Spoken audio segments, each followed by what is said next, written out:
Was the one frantically messaging my staff. Sabi niya, quote, "Help me, kinidnap ako at tinatakot ako ng kingdom." Yan ang totoong modus nila. Michael also claims that I threatened him. Ngayon po ay hinahanap at tinatakot ako ni Senrisa.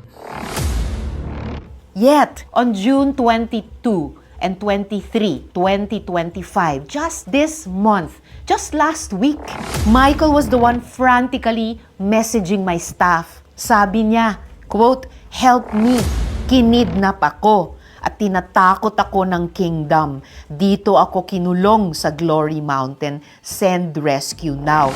Close quote.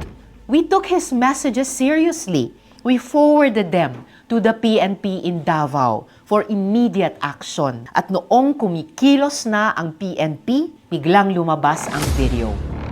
Bago pa iyan, nakailang mensahe na rin si Michael na hinaharas siya ng ilang hindi kilalang individual pagkatapos ng pagdinig sa Senado. Yan ang totoong modus nila.